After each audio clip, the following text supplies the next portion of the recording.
programa ay rated PG. Patnubay at gabay ng magulang ay kailangan sa mga batang manonood.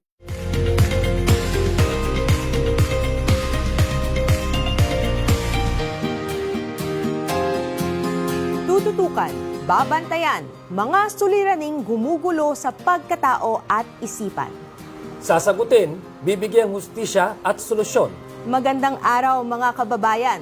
Kayo ba ay may mga isyung may kinalaman sa karapatang pantao o pangkalusugan? Tara na't ating solusyonan. Makakasama niyo kami sa paghahatid ng kwento ng tulong, pag-asa at pagbibigay ng mabilis at dekalidad na serbisyo. Ako po, si Lanao del Sur 1st District Representative Zia Alonto Adyong. Dito, pag-uusapan at tutugunan natin ang mga problema at ilalapit ang serbisyo ng pamahalaan direkta sa inyong mga tahanan. Ako naman po si Attorney Migs Nograles at ito ang House at your service. Mga problemang legal at medikal ating aaksyonan.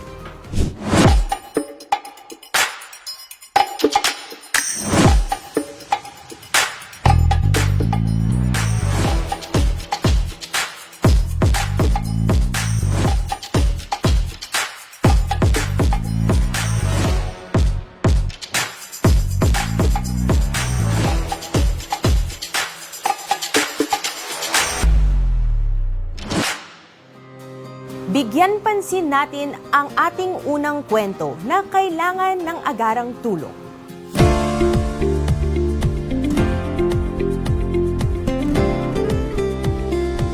Mga kababayan, alamin natin ang sitwasyong medikal ng pasyenteng nakilala natin mula Pintatagan, Banay-Banay, Davao Oriental. Makakausap po natin ngayon via Zoom sina Roger Treste para sa mga detalye. Kamusta naman po kayo, Tatay Roger? Mayong buntag, ma'am. Mayong buntag, Tatay. Buntag. Kinsa ka uban nyo karon? Ang anak, ma'am.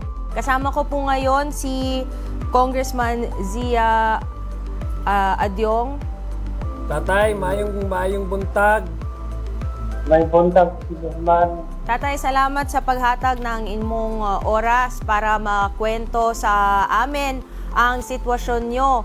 Nakikita namin nandyan po kayo sa inyong kama. Bedridden po ba kayo? Makatayo ba kayo? Makalakad?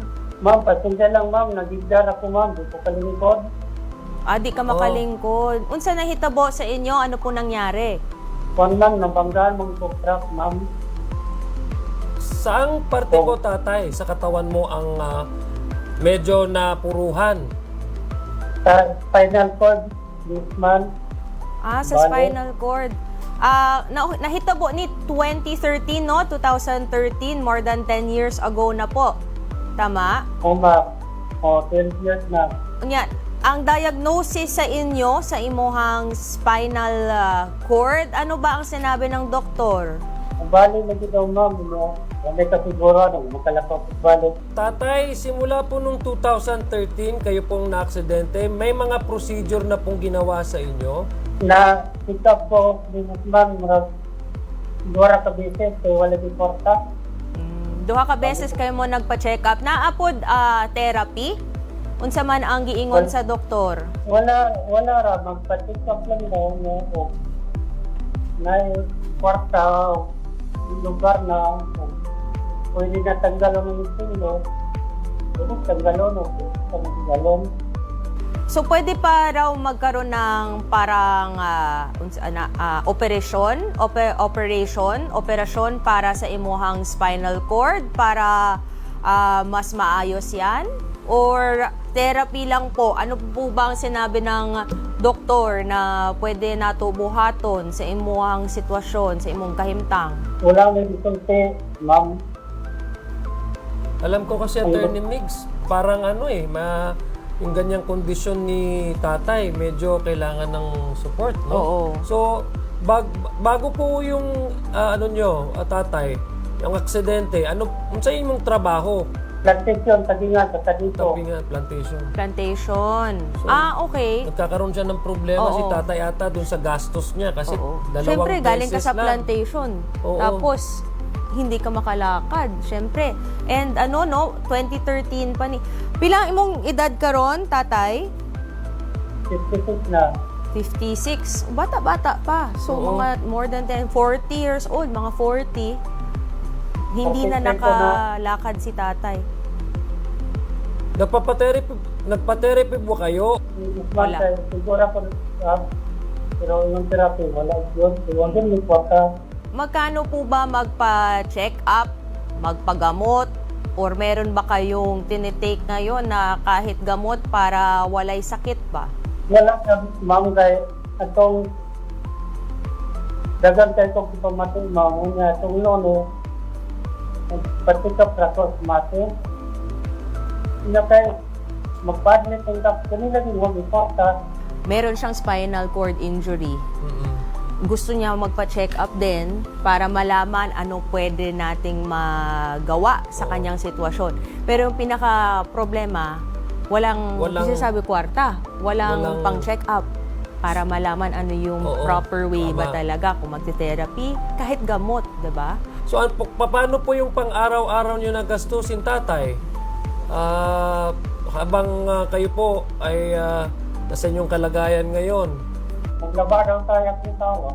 Kinsa ang imuang kauban dira sa balay? Sino ang tumutulong sa inyo? Sino ang kasama nyo sa bahay po, tatay? Ako raw nasawa, ma'am, nga akong anak, kung akong anak, hindi sila po na. Ang gatong bali po, na naman ko yun sa ang trabaho sa akong asawa, gibantayan niyang ako, nagtutuduan lang sa akong anak, ma'am. Dito ka na ko ng bulat. Ang anak nyo po, Opo. pilang edad? Kuha na, ma'am, 25. 25. Naana po siya trabaho? Wala, ma'am. Tanang ninyo na, nagtrabaho naman, ma'am, pero gawa naman niya ang abot. So, kamong tatlo lang sa balay. Si nanay nag-aatiman sa inyo, binabantayan kayo, binabantayan din yung anak nyo. Yung anak nyo nasa bahay din po. Wala kayong mga apo? Wala kayong laing mga kauban dira po, tatay? Nakoy ako, ma'am, sa kabuok, mulagi ng anak katong babae nga naminyo. So, may trabaho po yung mga anak ninyo, yung dalawa, tatay? Minit man, nag-sila manggod, siya tiwatuno na ba ako sa kuman. Pilang edad sa nagaskwela? 20, ma'am. Pahuman na, unsa ang iyang kurso? Asa man siya nagaskwela? Kuliyo ng pantukan. Sa Pantukan. Okay. At nung last nyong pa-check up, 2 beses kayo nagpa-check up po, no, ng kwento nyo. Yung last nyo po ba ay recently lang, kining December 1? Mugay naman kayo ito, ma'am. 13 mong yapon ito, ma'am. Pinabalik po ba kayo ulit ng doktor sa last time nyo po nag-check up? Pabalik ko ta, ma'am, pero huwag yung importag yun. So, yun dun talaga. Problema talaga no ni Tatay Roger at kanyang pamilya yung gastusin. Oo. Kahit maintenance, gamot, meron po bang na hatag sa inyong prescription? Wala yun, ma'am. Wala. Wala, tanan. Ilan yung estimate po nung doktor nung kayo po ay nagpa-check up po sa kanya? Dako na ang consider, ma'am. Dako, medyo dako. Kaya ka, sure, magulat pa magot sa mga mga resulta sa laboratorio. So, mga laboratory po, kasi meron po yan, di ba? I think meron yan laboratory, may siguro MRI, mga ingana. Mga pila mag-abot ang gastusin? Abot sa magkano ang magiging gastos nyo para lang gawin yung mga medical check-up, mga laboratory tests na ito? Hindi ko balwa na, ma'am, kaya huwag mong pag-consi ang doktor, ma'am. So, timing lang sila nga dako dito sa partida ng sinanglan. Malaki-laki. Pero diba usually yung mga ganito, kung Zia, sa mga experience mo, mga 20,000 pesos, mga ganon, sa mga kailangan gawin, Kasi no? kung kailangan ng mga therapy, talagang malaki yan. Attorney Nix, ang So, kailangan ni tatay. minimum yan, di ba, mga 20,000. So, tingnan natin, no? At kaugnay niyan, makakasama natin ngayon isa sa pinakamabait na congressman na kilala ko na taga Davao Oriental, 2nd District Representative Chino Miguel Almario na handang maghatid ng tulong para kay Tatay Roger. Magandang araw, Kong Chino. Magandang araw, yes. Tay. Maayong buntag, may buntag. Mayang buntag. Congressman Chino, ngayon kasama po natin via Zoom si Tatay Roger na taga Banay-Banay, no? Taga distrito nyo. At ang sitwasyon niya ay meron siyang spinal cord injury. Since 2013, nakabangga daw isang truck sa kanya. And dating nasa plantation siya. Hindi na siya makalakad. Wala nang trabaho. Wala nang trabaho at nahihirapan siya dahil, syempre, bedridden na. No? More than 10 years. At ang pinaka-issue, hindi alam din anong gagawin moving forward dahil ang pinaka-problema ay ang pera, pang check-up, pang laboratory test. Kahit ang kanyang maintenance, wala. Meron siyang mga anak. Ang isa nasa bahay, ang isa naman ay nag-aaral pa. Yes. Malapit nang matapos nag-aaral. ang kanyang pag-aaral at nakasama niya ang asawa niya sa bahay. So, etong ganitong sitwasyon sa inyong office po, ano po ba ang maitutulong natin kay Tatay Roger? Well, sa aming office naman, no, anything na nagkukuha namin from the national agencies, yun naman yung pino-forward din namin sa ating mga kababayan, sa mga constituents din namin. And sa ganitong case ni Tatay Roger, I believe na yung kailangan po natin would be the services of DOH, Department of Health, and also din sa DSWD. So sa amin naman, kaya naman namin na puntahan si Tatay Roger para malaman din natin kung ano yung kailangan pa niya. Kasi baka naman, maliban sa mga funds or sa mga kailangan na bayarin sa ospital, baka may mga medisina pa na kailangan niyang gawin o kunin din. So meron din tayong mga public funds din na magagamit din para dyan. So tingnan muna natin, i-assess din namin kung ano pa yung kailangan din ni Tatay Roger. Sa mga ganitong cases, Kong Chino, naka-experience ka na siguro na ganito yung mga kaso, mga medical problems. And usually, ano po ba ang mga services na nabibigay nyo? Meron bang wheelchair, maliban sa mga maintenance, or ano ba ang parang, kumbaga, mapapackage natin, no? Para matulungan natin? Kasi ang gusto natin dito is long-term, hindi lang kinakausap natin, tapos tutulungan.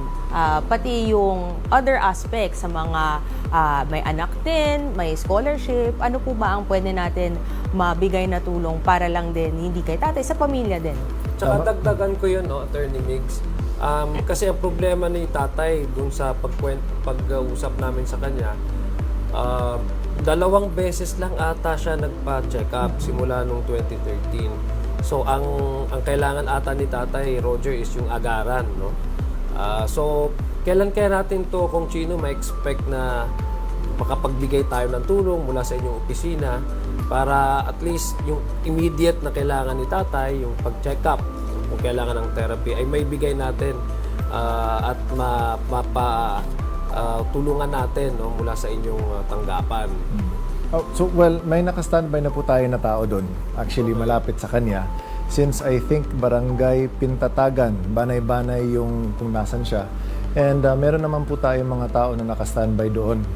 Ready to help naman din. So, if he needs, for example, kung kailangan niyang pumunta ng hospital, pwede naman tayong maka-assist para at least na may maibibigay tayo sa kanya papunta sa hospital.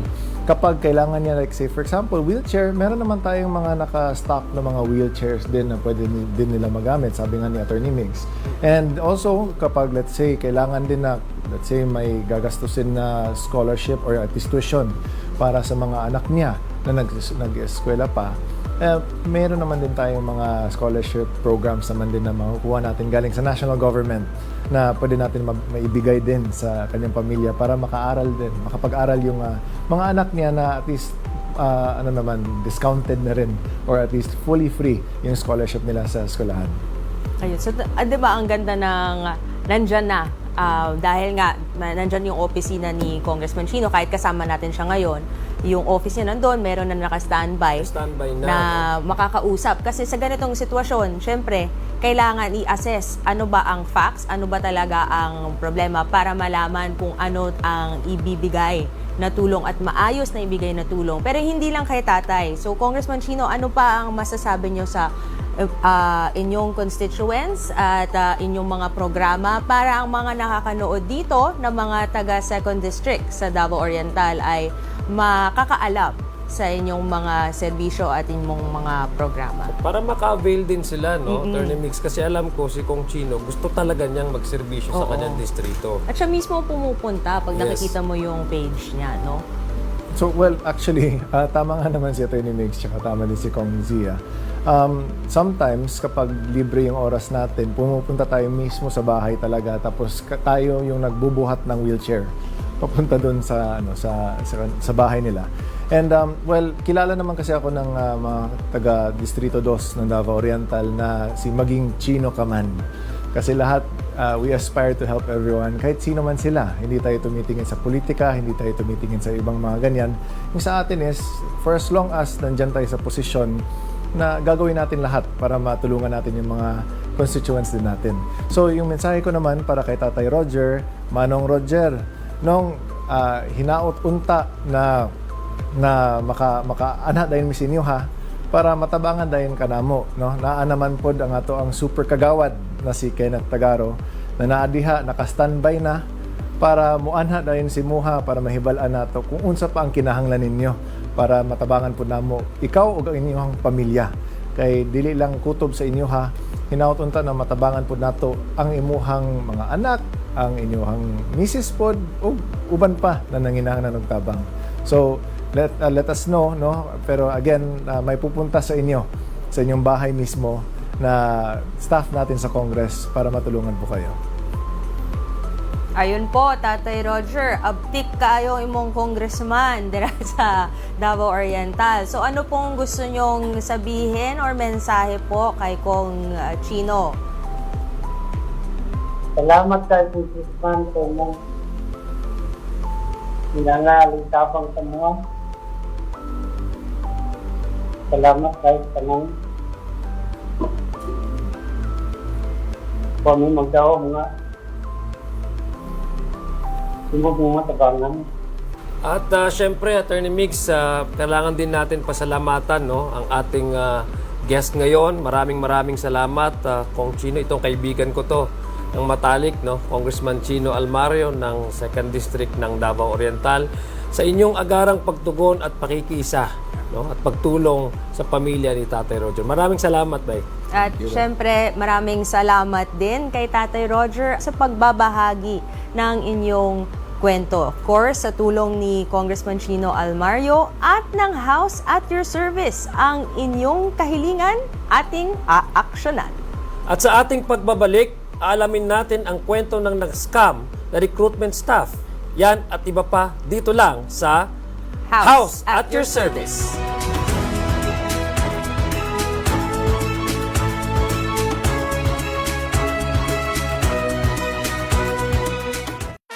Relationships, intimacy, mental health. Ito ang safe space mo for questions we're all afraid to ask. Pag-usapan natin ang lahat ng yan. Abangan.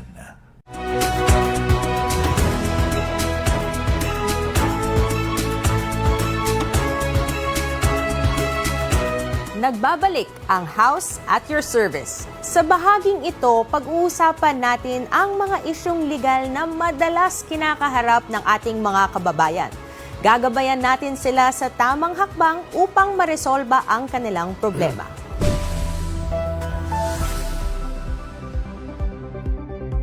Dumulog sa House at your service ang marketing officer ng isang kumpanya dito sa Maynila para ireklamo ang third-party recruitment personnel na nagngangalang RB Piang mula sa Cotabato na nag-scam ng 1.3 million pesos. At para ilahad ang mga detalye, makakausap natin ngayon si Charo Panes Abastar ng TS Pizarro Manpower Services and Construction Incorporated.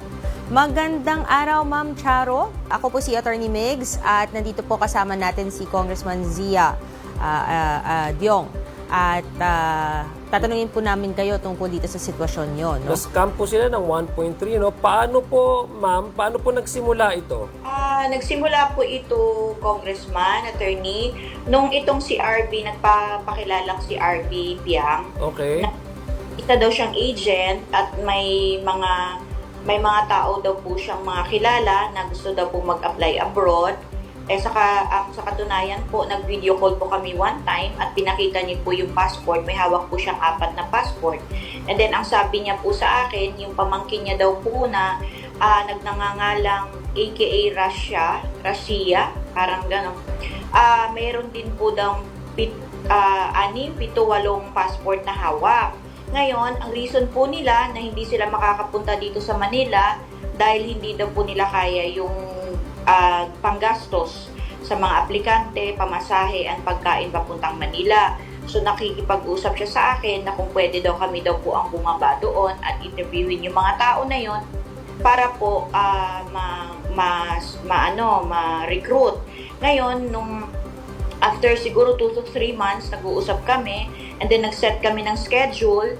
Ang nangyari po ito nung September 22, 23, and 24. But then 21 ng gabi, nagkita na po kami, nag-meet kami. Nung dyan sa may Isulan, sa isang cafe dyan sa Isulan, dyan ko sila minit. May kasama po siyang ibang agent at pinakilala niya po na marami din daw pong mga aplikanteng mag-a-apply abroad. So nag-start po ang transaction namin noong September 22 doon po sa Tacurong mismo kasi ang reason po nila andun daw din po yung ibang mga aplikante and nandun daw po yung clinic na saan kami magkakapag-medical ng mga tao kung fit po ba sila to go abroad. Anong year po ito, Ma'am Charo, nangyari? Po, Congressman, September 22, 23, and 24, 2025. This year lang. Isa-isahin lang natin para mas maintindihan po ng mga nakakanood na, dito po, no, Ma'am Charo. So, ang nangyari po, meron kayong kailangan na i-recruit ng mga personnel sa inyong company. So, meron kayong nilapitan na third-party recruitment na sinabi na meron siyang mga passports. Bakit marami siyang mga passports? Passports ba to ng maraming mga i-recruit niya? Or siya ang may maraming passport? Passport po ito, ma'am, ng mga mag-a-apply abroad. Ng mga mag-a-apply. At may pinakita po ba siyang any paperwork na siya ay legitimate agent? Kasi usually ang mga recruitment personnel dapat meron yan mga lisensya. Meron po ba siyang pinakita? Kasi nila, sa status nila, meron kasi kaming, normally, dito sa Manila, kailangan legit license, license officer, recruit. Pero sa mga ganyan kasing cases, ma'am, meron silang, kunyari sila, hindi sila affiliate ng isang agency, pero may mga tao silang pwedeng i-refer. Referral. So, dun parang nilusot nito, no? So, wala ho ba kayong nakita man lang nung una, Ma'am Charo, na medyo kahina-hinala? Kasi alam ko, di ba pumunta po kayo doon, no? Kasi ang rason po nila is walang pamasahe. So, pag pumunta po kayo mismo sa Tacurong, no? Tama po ba? So, yes. Na-meet nyo na po itong sinasabi niyang na-recruit, na interview na nga po ninyo? Yes, sir. Actually, Kong, itong mga may-ari ng passport, na-interview ko po din sila isa-isa, pinicturan ko sila, and then isa-isa po silang nag-fill up ng form namin. And then, yun na nga, yung doon na kami nagka-problema. Kayo na nga po yung naggumastos, no? Tama po ba? Na-shoulder po ng kumpanya yung gastos ng lahat ng processing fees ng kanilang na kinakailangan para po sila ay madala abroad, no? Tama po ba? Yes, sir.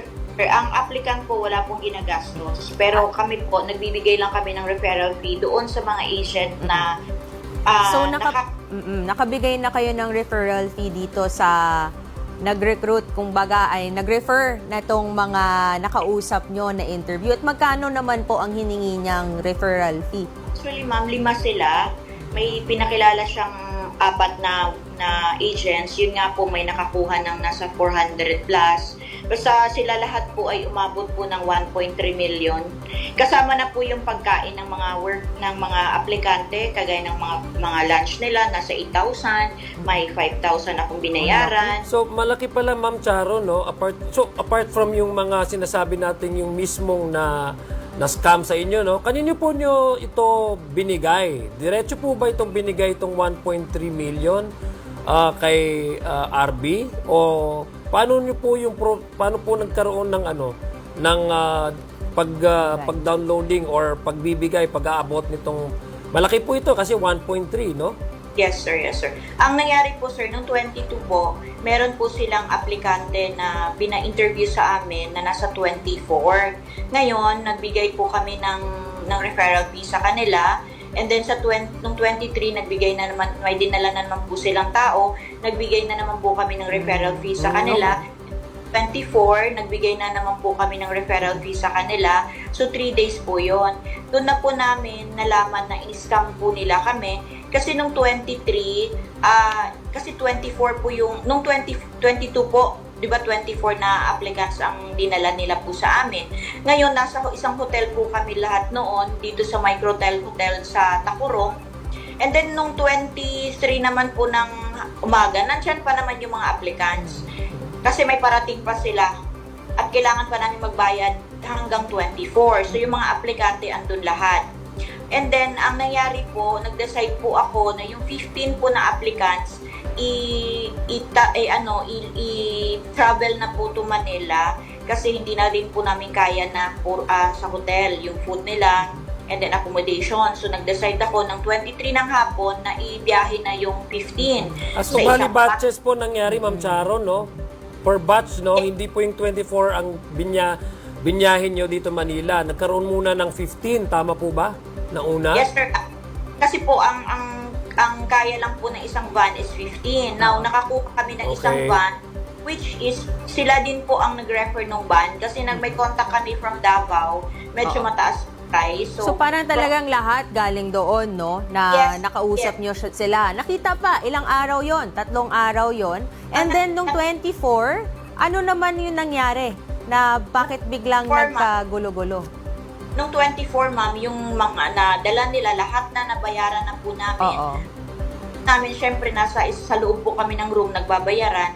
Paglabas, syempre, pag kami ang pinaka-last na lumabas, dahil pagkabayad namin sa kanila, yung last agent, paglabas namin, wala na silang lahat talaga. So parang nawala, bigla, magic. Paano Yes. niyo po nalaman, halimbawa, na bigla na lang nawala? Sino pong nakipag-usap? Paano niyo po itong tinawagan niyo ba si RB o kinausap niyo po ba yung contact niyo doon at saka yung mga individual? Or kayo binigyan nyo ng pera? Diba? Oo, Pagkabigyan nyo ng napikante. pera, paglabas Yes po. nyo, wala na. Yes po. Kasi sir, ang direct contact ko po talaga si RB. So, nung paglabas ko ng room, wala na sila lahat. Sabi ko, saan na kayo? Sabi nila, ma'am, preparing na kami kasi pupunta na ng Davao yung iba and then sa Jensen yung iba sasakay daw kasi ayaw na daw po nila isakay ng van kasi may dala po kaming van. So, sabi ko, yung 15 po, isasabay po namin sa van. Yung remaining po, kasi yun po kasi usapan namin, itong si Mark Earl, isa din nilang kasamahang agent na nagsabi, meron daw siyang contact sa Cebu Pacific na meron daw 3-5 na ticket, ora-orada. Kaya ako ng 63,000 sa kanya, sa mga applicants niya, and then doon kay Russia, and then nag-additional ako din kay RB para din sa aplikante niya. So, nangyari po, sir, ang nangyari po pala, hindi ko pala alam na ito palang pinaalis namin nung 23 ng hapon na 15 katao, hindi rin pala umalis. Naandyan na lang, parang umalis lang doon sa hotel and then Pero lumabas hindi lang. pala pumunta ng Davao, hindi. So nakabayad na kayo, nakabigay na kayo dun sa first batch na akala nyo, ayan na, okay na, kasi may van. Nakita nyo naman, biglang nawala, nowhere to be found. Tapos biglang the next day, pagkabayad ng full, ay biglang nawala rin naman. Bago po kayong lumapit dito sa House at Your Service, ano po ba ang ginawa nyo na mga paraan para ma-resolve siguro itong na-scam kayo? Actually, ma'am, lumapit po kami sa Tacurong Police Station. And then, ang sabi po nila, wala daw po silang magagawa doon. Ang matulong lang daw po nila sa amin is yung parang large-scale Yes, recruitment. Syndicate, parang syndicate staff. Yes. Oo. And then, pero sabi nila, kailangan daw kami mag-send ng demand letter sa mga ito And then kung ma-receive daw nila, that's the time daw po na mag-file kami ng case. And then sabi ko sa police, sir, parang malabo po yun kasi hindi ko naman po sila talaga totally kilala. And then, I mean, hindi ko kilala ang mga bahay nila kasi sa hotel lang kami nag-meet. Walang And then, mga kontrata din kasi ma'am, Yes, no? yes, Yung alam nyo lang po, cellphone number. Pero itong mga na-recruit po na yung mga individual po ninyo nakausap na Yes, mga sir. aplikante. So ano nung simula po na hindi nyo makontak si Miss Arby at yung isa pang kasamahan niya, wala na po kayong engagement, hindi nyo po sila nakausap? Actually, Attorney Congressman, tinawagan namin, lahat ng naka-fill up ng forms, tinawagan po namin, halos po hindi makontak yung mga number. Nawala Wala na talaga. nag-ghosting na sila. So, ngayon na ganito ang sinabi ng police, Ma'am Charo, ano nang gusto nyong mangyari at this point? Yun ma'am, umalis na lang po kami, nanghingi na lang po kami ng copy ng police blotter and then ako po kasi yung post nyo sa Facebook na may willing kayo mag-help sa mga na-scam. Yes. Oo. So yun, ayun. Kong Zia, ano na naman tingin mo dito sa case natin? Hindi ito yung first time natin na nakarinig ng isang legal issue ng scam. So ito, anong take mo dito sa case na to?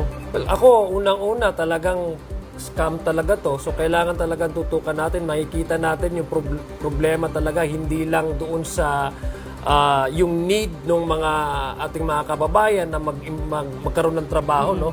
Pero parang yung issue na yon ay nagagamit Oo. ng mga ilan-ilan sa ating sektor na ina-exploit nila yung ganong klaseng yung issue at problema ng employment para sila ay manloko. At ng kanilang marami akong kapwa-tao. naranasan na ganito. Nakakalungkot, nakakagalit din, Kong Zia, diba? Tama. Dahil ang dami naghahanap ng legitimate na trabaho. Na, syempre, mas malaki, hindi natin matatago naman, na mas malaki naman talaga ang kita abroad. So, maraming mga recruiters, kung baga, nagsasabi na, recruitment agent daw sila, kaya ka bigyan ng magandang buhay, pupunta ka ng abroad. Tapos biglang, pag nakakuha na nitong mga referral fee, na ngayon pala ang ginagawa nila dahil kailangan mo ng lisensya eh. Oo. Kailangan mo ng lisensya para mag-recruit. Kung wala kang lisensya, ay talagang violation of the law yan. Gusto ko rin tanungin si Ma'am Charo, no, kasi nasa linya pa natin siya. Ano po yung gusto nyong mangyari ngayon, no, after everything that you have you have done? Sir, Nag-contact po kayo sa Tacoring Police Station. Ano po ang gusto nating mangyari ngayon? Sir, ang akin po sana is sana matulungan nyo kami na matugis itong mga ito. Kasi sir, hindi lang po kami na ang na-scam nila. Kasi nung nalaman ko po sir, kasi nag-post po ako, marami din po palang agencies na na-scam nila. So, Okay, ang dami na Okay. modus na pala nila yun. Oo. At Yes, sir. same people to, Ma'am Charo. yes ma'am. Sa Same, nag-post kayo sa isang social media account. So, ibig sabihin, same page, same profile ang taong ito, mga ginagamit nitong mga so-called agents. Yes, ma'am. Then, ang nakakalungkot lang po is, nung pinost po namin yung mga names nila, may sabi na hindi po yan yung real name niya, ito po yung ganito. And then, meron daw po silang tinitirhan ng mga apartments sa Tacorong, sa Cotabato City. So, palipat-lipat sa Jensan. Oo. Marami daw silang na-scam. Meron daw din po mga foreigner na na-scam ng 3 million, na 1 million mahigit. So talagang modus to. At Ma'am Charo, kasama naman po natin si Colonel Guillermo, no? May gusto ka bang itanong sa kanya tungkol dito sa iyong reklamo at kaugnay din ng alam mo na marami din palang iba na nasa-scam nitong mga taong to? Alam ko, Attorney Mix, no, bago natin itanong yung mga reklamo or sabihin ito kay Colonel, no, sinubukan natin kasi just to be fair, no, itong programa natin, sinubukan din natin na ma-contact para mapanayam natin si Miss Arby, pero mukhang wala tayong nakuhang sagot mula sa kanya. So, hanggang ngayon wala akong any message at saka hindi ho natin na-contact yung sinasabi po ni Ma'am Charo na si Miss Arby na nang scam sa kanila, no? So siguro, Ma'am Charo, ang iyong katanungan na lang na gusto natin malaman kay Colonel Guillermo. Good morning, Colonel Guillermo. Hello po sir, good morning po. Colonel, nandito po kasama po natin live, no? Si Ma'am Charo, ito po siya sa na scam nga po, no? 1.3 nga po yung nawala ho sa kanya. nung simula nung siya ay nangangailangan ng mga aplikante para, I think, dalhin abroad, no? May na-scam daw na 1.2 sa kanilang kumpanya at na-meet po nga niya si Miss RB. May mga katanungan po tayo dito, no? Mula kay Ma'am Charo, no? Napakinggan nyo naman po, Colonel. So ano po pwede natin magawa dito? Kasi alam ko si Ma'am Charo lumapit na nga po siya sa sa Tacorong Police Station. So baka pwede po natin matulungan dahil hindi dapat nangyayari ito, no? Itong ganitong klaseng pagmodus na yung vulnerability ng ating mga kababayan ay nagagamit ng mga scammers para taking advantage, diba? para malusutan nila at makuha na nila ng pera yung mga lehitimong mga negosyante tulad ni Ma'am Charo. Opo. Ma'am, tanong ko lang po, kung yung bang paano nyo po pinadala yung bayad? Sir, cash po namin binigay sa kanila. Saan po yun? Doon po sa hotel, sir. So paano yung, meron po bang parang receive, parang... By voucher po silang pinirmahan sa amin. Yung 1.2 po cash yun? Yes, sir, cash po talaga. Kasi hindi sila nagpapa-Gcash, wala silang bank transfer, ayaw nila kasi wala daw silang bangko. Colonel, parang yung pagbigay nila ng cash by batches kasi it took mga 3 or 4 na araw. Naka-voucher, pero ang problema dito, Colonel, hindi totoong pangalan ang ginamit po ng mga nagpakita, kumbaga, nagpakilala ng mga agents. So, kung may nabigay na pera at may voucher na nag-sign at hindi po yun yung pangalan, totoong pangalan, paano po ba yun? Opo. Yun yung challenge po dyan. Pero kung sa hotel naman po yan, pwede pong i-report yan sa local police na kunin po yung kopya kung meron pong CCTV doon sa hotel. Tama, oo. Para ma-identify sila, no, Colonel, no? Makita. Kasi mukhang, ang sabi po sa amin ni Ma'am Charo, mukhang hindi lang po yung kumpanya nila ang na-scam. Mukhang ito ay systematic na ginagawa at organized talaga itong grupo na ito para manloko ng iba pang mga kumpanya na nangangailangan ng mga aplikante, no? So mukhang, sa palagi ko naman, baka naman po may mga record sila, no? Tama po ba? Tama po yun na Congressman. Tapos, ma'am, yung paano ba kayo nag-usap nung mga kausap nyo para sa bayaran ng pera? Sir, nag-contact ito kasi ting si RB. Nagpakilala siya na isang agent daw siya na nakapunta na daw siya ng office namin. Through, lang po yung through cellphone? WhatsApp. Or, Yes, sir. Sa WhatsApp po. And then, saka kami nag-meet nung sa Hindi, paano nyo po nakilala yung una yung nakausap? Personal nyo siyang kakilala o sa online lang?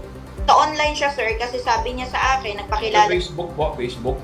WhatsApp, sir, nag-chat siya sa akin dahil marketing po ako. May page po kasi ang TS Bizarro na may number po doon.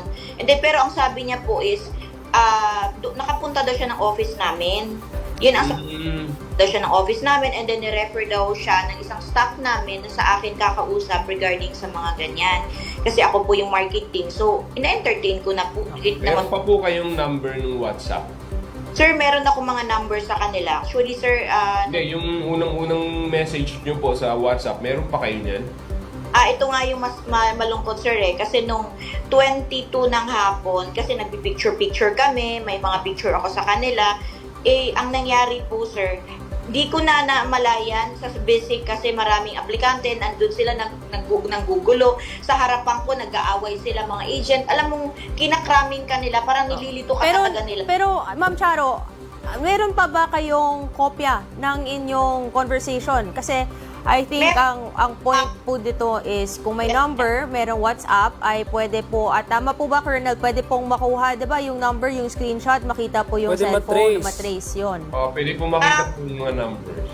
Po ako sa kanila, ang problema nung una po naming chat ni RB, hindi ko na matrace, ma'am, dahil inano nila yung cellphone ko, na-reformat talaga ang phone ko. So, yung yung kasama po sa modus nila na yun, nagpipicture, kung ano man ang drama nila ay nakuha ang cellphone nyo, tapos ngayon wala na.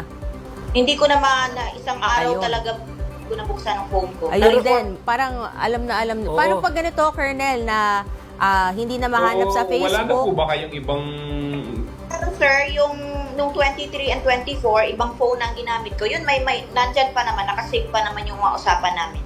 Colonel, ano po yung Tapos Colonel, ano pong dapat na gawin ng ating biktima para kung sakali man po no na nais nitong magsampa ng kaso, ano po pwede natin may advice, Colonel, kay Ma'am Charo? Actually, sir, kaya ko lang po tinatanong yun kasi pagpapupuntahin po natin siya sa opisina ng para malaman natin kung ano na yung mga dadalhin niya. Kasi pagpapupuntahin ko lang po kayo sa station, uulitin po, marami pa pong uling itatanong eh.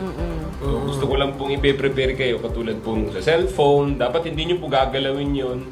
Yes. Para i-preserve po natin siya para kung record kung kailan siya sinasabing na-reformat, malalaman po natin na-reformat siya para dagdag siya sa ebidensya. Sa pangalawa po yung cellphone, kung meron po mga screenshot po yan, huwag nyo lang po siyang galawin. So katulad po nung sinasabi nyo, nagpicture-picture po yan sila. Ang susunod po kasi yan, yung sa CCTV po, pwede po ipakuha. So, Colonel, Yan po. pwede yung, para mahanda si Ma'am Charo, yung cellphone, kahit na na-reformat yan, may magagawa naman ng paraan. Tapos, pwede po siyang lumapit sa local police station, no? Para ma-access ang Pwede CCTV. po siya sa anti-cybercrime group sa para meron po kami sa Takurong eh. Okay. Ayun po. Pero I think kailangan din, mas makakatulong din yung sinabi niyo, Colonel, earlier, yung sa CCTV din para Pero kailangan po ma-identify. talagang mag-report po muna sa kahit po sa ACG sa Takurong, meron po yan eh. So, anong ayun. police station po kayo nag-report, ma'am? Yung sa pinaka-sentrong police station sa Sa Tacorong. city mismo? Yes, sir. Sa city po mismo. Oo. Ayun, so pwede pala meron doon. po kami dyan. Tsaka grupo ito no? Pwede naman ata, Colonel, sampahan ito ng Yung isa, syndicated, oo. Syndicated estafa. estafa, Kasi no? pang Pwede grupo naman ito. po, sir. Kaso nga lang po kasi pagka medyo challenging po yan at medyo mahaba po ang pero yung mga ebidensya nyo pong available, pwede nyo pong i-ano sa ACG. I-search, titingnan ko lang po kung saan yung opisina namin kung meron po kami sa Takurong. So, Colonel, ano pong payo ang may bibigay natin kay Ma'am Charo? No? Tsaka sa mga Moving viewers, forward. ang mga Sa viewers din natin na sila din ay siguro biktima or sa mga posibleng Maging pwedeng biktima rin. magiktima sa future. Oo, kasi hindi very po yan na katulad po pag legitimate ka po businessman or meron kang establishment, nagpa-publish ka kasi ng information. So, ang ginagamit po kasi nila talagang pang-engage yan, yung instant messaging applications po So, katulad po ni ma'am, kung hindi po niya kabisado, katulad po sa napakarami po natin mga representatives dahil hindi po, yung mga tao na hindi nila alam, nakala nila yung instant messaging o katulad po ng Viber, WhatsApp o ano-ano man po yan, hindi po mahirap po i-identify ang pagkakilanlan niya kasi nga naka-internet po yan Oo. So ang gamit po niyang connection niya na internet, hindi po yung cell site mismo. So ano Pero, pong pwedeng pwede solusyon? Ang solusyon po talaga dyan is pupunta po talaga yan sa ACG Ayun. para maimbestigahan po yung Yung cellphone talaga. yung cellphone Oo. at saka yung mga CCTV, pwede po yung papapreserve. Pero sa identification po, medyo mahaba po ang proseso niya. Pwede tayong pumunta sa ACG office, lalo na dyan sa Takurong, para talagang masigurado natin ano po ba ang mga steps and yung mga makuha natin na facts. Pwede po ba namin samahan si Ma'am Charo doon sa ACG, Colonel? Pwede po, pero pwede nyo pong ibigay sa akin, ibigay po yung number ko sa inyo, ma'am, and then text ko po kaya hanapin ko lang yung tao doon.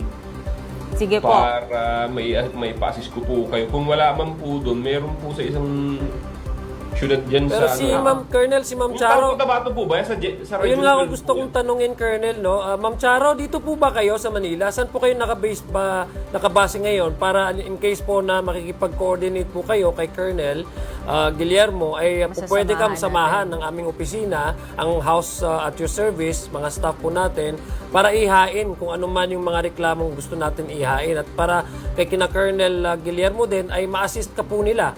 So, saan po kayo nakabase ngayon? Manila po ang office namin. So mabilis lang. Mas, Kung pwede, mas madali yun, Colonel, kung tama nasa po ba, Manila. Colonel? No? Oo, tama. Pero sir, saan po yung nagbigay, ang unang-unang po yung communication sa Manila din? So WhatsApp Yeah. naman po yun, I think, Colonel. Hindi, yung unang-unang pagkikita po ninyo, pumunta na talaga kayo sa Yes po. Sa Isulan po kami nag-meet nung 21 ng gabi and then nag-transact na po kami sa Takurong 22, 23, and 24. Ayun. Nito lang po November yan? September po, Colonel. Itong mga facts na ito, I think kailangan talaga ang unahin ay kausapin na lang ang ACG Group Colonel. Ako sa Manila po kayo, pwede po kayo sa Manila Police District, may office po kami doon. Yes. Ayun. So, itong mga bagay na to, dahil nga malalim ang pag-uusapan, maraming mga layers at Detalyado, mga dapat. detalye kasi Oo. kailangan talagang personal na pupuntahan ang office. So maraming salamat po kay Police Colonel Guillermo sa Thank you, inyong mga Colonel. paliwanag at payo. Okay po. At abangan ang ating discussion sa isang batas na umaagapay sa mga kababayan nating hindi nakapagtapos ng pag-aaral. Magbabalik ang House at your service.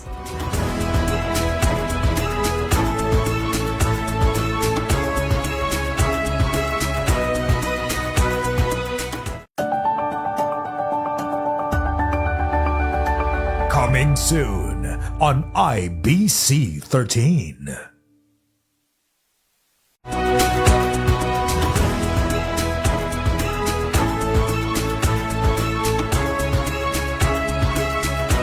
Welcome back sa House at your service.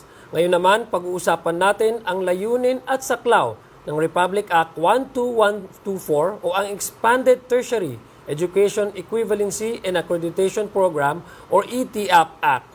Ano pa nga ba ang dapat nating malaman dito? Panoorin po natin ito.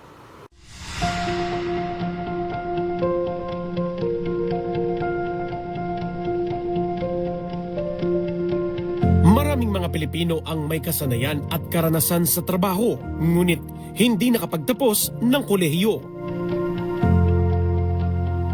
Pero may ilang paraan na maaaring gawin upang makamit ang pangarap na magkaroon ng diploma. Paano nga ba mapapasakamay ang inaasam na tagumpay na ito? Para makuha ang inaasam na college degree, inilunsad sa pamamagitan ng Executive Order 330 ang ETAP o Expanded Tertiary Education Equivalency and Accreditation Program noong May 10, 1996 na nilagdaan mismo ni dating Pangulong Fidel V. Ramos. Isang alternatibong programa na nagbibigay pagkakataon sa mga Pilipinong naghahanap buhay pero hindi pa nakapagtapos ng kolehiyo para magpatuloy ang pag-aaral at makatapos ng kurso habang nagtatrabaho. Dito, pwedeng magamit kapalit ng unit o credit ng mga subject kapag sila'y may karanasan sa trabaho na may kaugnayan sa kursong kinukuha na hindi bababa sa 5 taon. Mas maraming kasanayan at pagsasanay, mas maraming credit ang makukuha para agad na makamit ang college diploma at mabigyan ng mas magandang oportunidad. Milyong-milyong Pilipino ang nakinabang dito, tulad ng mag-asawang Janice Castro at Christian Solomon, na nabigyan ng pagkakataong makagraduate batay sa kanilang matagal na karanasan sa trabaho. Nagsimula bilang salesman si Christian sa isang sikat na retail store, habang data encoder naman sa isang kumpanya sa Maynila si Janice. Sumubok din na mag-asawa na magtrabaho sa Ley, Papua New Guinea. Pero kahit nagtatrabaho si Janice doon, nananatili pa rin ang pangarap niyang makapagtapos. Doon niya nadiskubre ang ETAP o Expanded Tertiary Education Equivalency and Accreditation Program. I discovered yung Facebook group about it, yung ETAP group. And then nandun lahat, pati yung mga coordinators ng courses, ganyan. So, yun, nag-research ako ng school ulit and kung ano yung mga course and wanted to graduate from college kasi sayang naman, di ba? But then, at that time, hindi pa ganun ano yung ETAP. So, parang I think onting schools pa lang yung nag-offer. So, I tried inquiring sa PUP and IRIS. Iniudyok din niya ang kanyang asawa na sumubok sa programa. Lagi niya na talaga akong pinupush na tapusin ko nga yung school. No? Before, hindi naman ako interested to go through that school thing because I am already, hindi naman sa nagbubuhat ako ng bangko, no? I am already having the role of a manager of, mga ka-level ko na yung mga graduate already. Upang ma-institutionalize ang programa, nilagdaan ni Pangulong Ferdinand R. Marcos Jr. noong March 3, 2025 ang Republic Act 12124 o Expanded Tertiary Education Equivalency and Accreditation Program Act. Panahon ng pandemya, napagdesisyonan nilang mag-enroll sa ilalim ng programa at pagsapit ng 2022, nakapagtapos sila sa kursong BSBA Major in Operations and Supply Chain Management sa Our Lady of Fatima University, isang kursong tugma sa kanilang profesional na karanasan. Bagamat matagal na silang nakaposisyon bilang manager dahil sa taon-taong karanasan, aminado silang malaki ang nakitulong ng ETIAP sa kanilang karera at pag-unlad bilang profesional. Mas naging credible ako in the market kasi yung trabaho ko, operations manager ako eh. So, syempre, kung may diploma ka ng operations management, that nagko-complement siya. Mas naging confident ako, naging competitive ako sa kapwa nating Pinoy. Ayon sa The Philippine Gazette Bureau of Communication Services, mula 1999 hanggang Oktubre 2024, ang ETIAP ay nakapagtapos ng mahigit 40,000 Pilipino simula nang ipatupad ito sa ilalim ng Executive Order 330. Aminado silang mahirap ang kanilang pinagdaanan sa ilalim ng programa. Sa kabila nito, sa bawat hakbang na kanilang tinahak, ramdam nila ang kanilang tagumpay. Actually, it's not a shortcut. They require at least 5 years of working experience. And also, some schools require panel interview. Hindi rin siya basta-basta na makakapasok ka, gano'n. Para kina Janice at Christian, ang diploma ay hindi lamang papel. Ito ay simbolo ng pangarap na natupad, karanasang kinilala at mas maliwanag na kinabukasan. At ito na nga, Kong Zia, pirmado na noong March 3, 2025 ni Pangulong Ferdinand R. Marcos Jr. ang Republic Act 12124 or ang Expanded Tertiary Education Equivalency and Accreditation Program Act. Through this, mas maraming Pilipino ang pwedeng makakuha na ng college diploma. Kasi Attorney Migs, kahit hindi sila nakatapos ng college, may pagkakataon pa rin silang makakuha ng degree sa tulong ng kanilang kaalaman at kakayahan. Sino ba ang makikinabang? Yan ang Working Professionals, College Undergraduates, Technical Vocational Education and Training o TVET graduates at OFWs na may malawak na experience sa trabaho. At bakit nga ba mahalaga ito? Syempre, dahil binubuksan nito ang mas maraming oportunidad para sa education at mas magandang career para sa ating taong bayan. Pinapadali nito ang pag-abot ng mga pangarap at pinapakita din nito na hindi hadlang ang edad or ang sitwasyon para makapagtapos ng kolehiyo. At sa batas na ito, mas maraming makakapagtapos, mas maraming makakapag-level up sa kanilang trabaho at mas mapapalawak ang pagkakaroon ng mas magandang kinabukasan para sa kanilang lahat.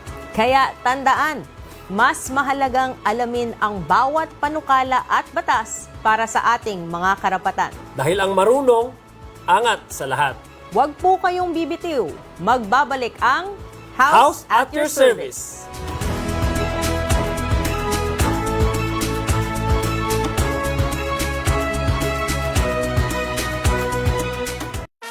Relationships, intimacy, mental health.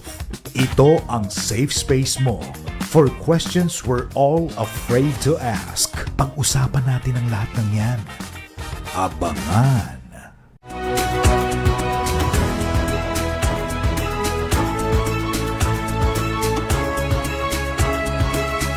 Nagbabalik ang House at your service. Kong Zia, kanina binigyan natin ng aksyon ang mga problemang medikal at legal ng ating mga kababayan. Nakita natin, di ba, kasama natin kanina si Congressman Chino. Kaya nga, gwapo ba si Congressman Chino? Oo naman.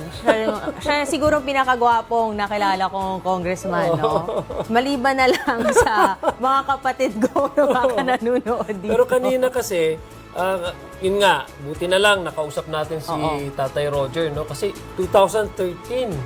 Mga 10 years, no? More than 10 years. Wala pa siyang, wala siyang nakuhang, susuporta, no? Dahil talagang yung problema niya sa kailangan ata ng yung surgery, spine, no? oo. Hindi natin alam kung ano talaga yung problema kasi yung malungkot dito ay mahirap magpa-check up.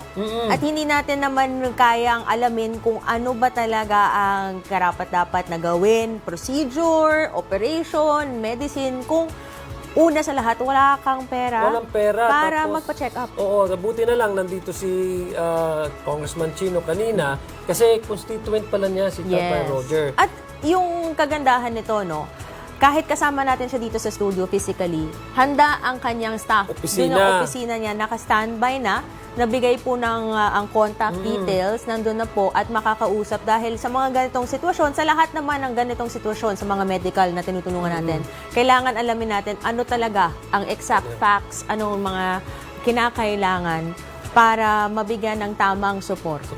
At hindi lang natin napag-usapan nga yung tulong ni Congressman Chino kay Tatay Roger.